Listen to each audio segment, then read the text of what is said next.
Open Road is a 2012... I don't know what this thing's supposed to be. This movie's really bad. The movie is about a girl searching for her father. In the simplest terms, she hides this fact for unknown reasons.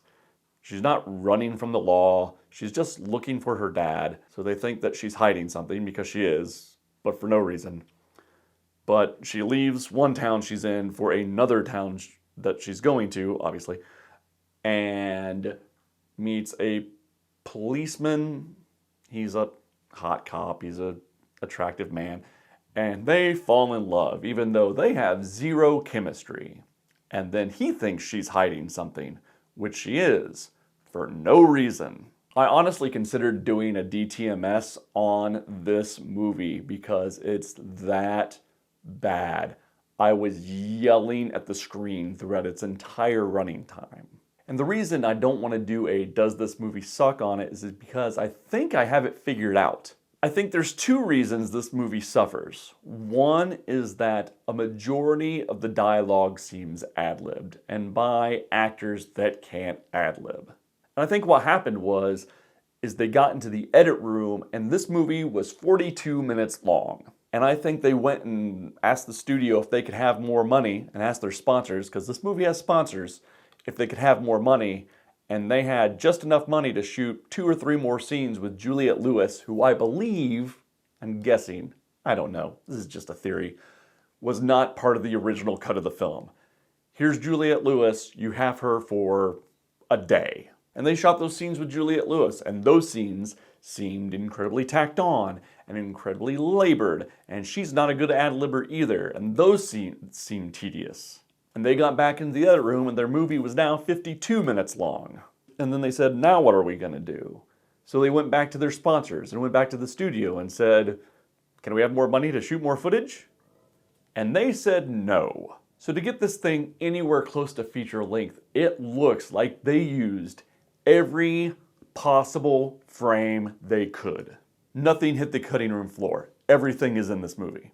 And this is completely based on a reaction shot. There's a long pause, and one of the characters is sitting there crying at the end of the film, and there's a character in the foreground nodding as if he's mimicking saying something, but there's no sound. He's not saying anything. So it just feels like that reaction shot was cut out of a smaller scene to elongate the length.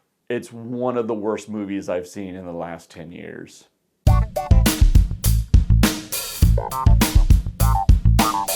The Free Man is a 2016 documentary film about Jossie Wells, who's an Olympic free skier and X Games gold medal winner.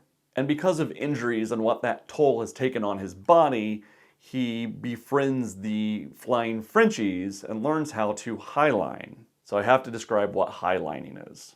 Okay, tightrope is a rope that's tight and someone walks across it.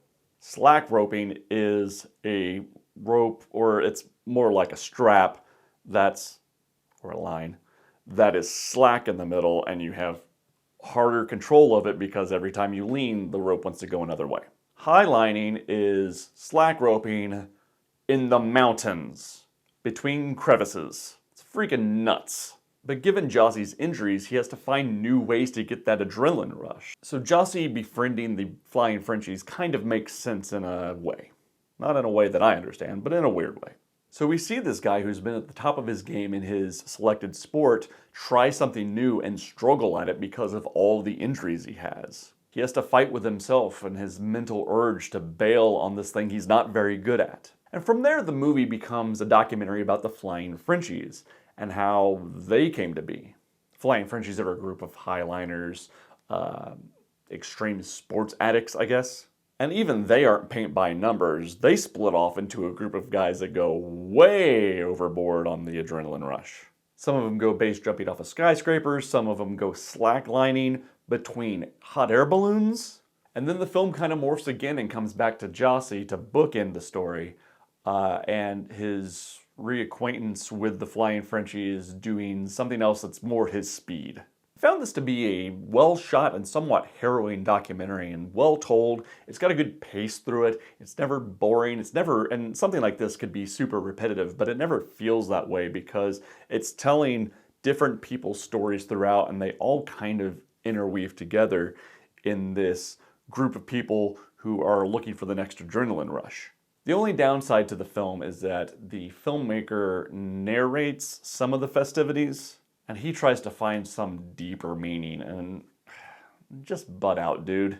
But for the most part, I found it to be compelling and well shot and a entertaining and enlightening documentary. It's not anything I would ever do in my life, so it's good to see it through someone else's eyes.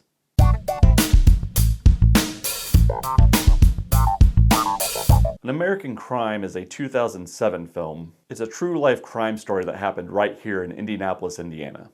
In 1965, 16-year-old Sylvia Likens was brutally tortured and eventually murdered by her caregiver, and what seemed to be the entire neighborhood she lived in.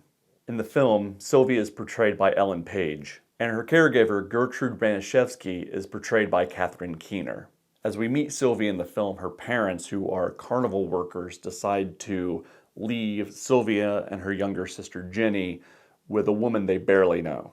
And that decision would lead to devastating consequences for Sylvia.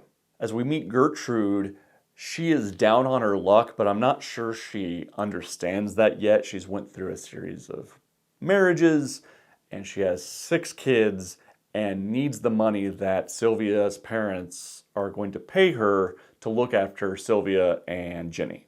And as the film progresses, Gertrude starts to realize the downward spiral she's in and uses Sylvia as a scapegoat. And the film uses Gertrude's trial as a framing device, and the events are shown in flashback. This film having been made in 2007, it was right at the height of torture porn as a horror genre. And I applaud the filmmakers for not going down that route, but at the same time I feel that the events that happened to Sylvia are somewhat sanitized in the film. This movie was made for Showtime, so they could have went further. I don't mean further in the torture scenes, I mean the depiction of the torture in the courtroom scenes. What Sylvia Likens went through is absolutely unspeakable and horrifying. But I don't think you get that from this film. Yeah, what Ellen Page goes through in the film is bad and horrifying, but what happened in real life was 50 times worse. And there were some stories that came out of the trial that are inherently cinematic, but the film feels, like I said, sanitized for lack of a better word. And I don't think Catherine Keener's character was rendered in a way that was convincing. And what I mean by that is, I don't think she was convincing enough within the film to be able to convince the other characters in the neighborhood to do what they did to Sylvia. Especially the downward spiral of a character played by Evan Peters, which started out as having a crush on Sylvia and then devolves into taking part in the torture. That de-evolution is highly alluded to, but not shown on film, so it seems to come out of nowhere. But I think that de-evolution would have played into Gertrude being very convincing and able to convince all these people to do these horrific acts to Sylvia. The Sylvia Likens story is a terrible story. It doesn't help that it takes place in the town I'm in right now. I think there is a good movie to be made about this story. I just don't think this is it.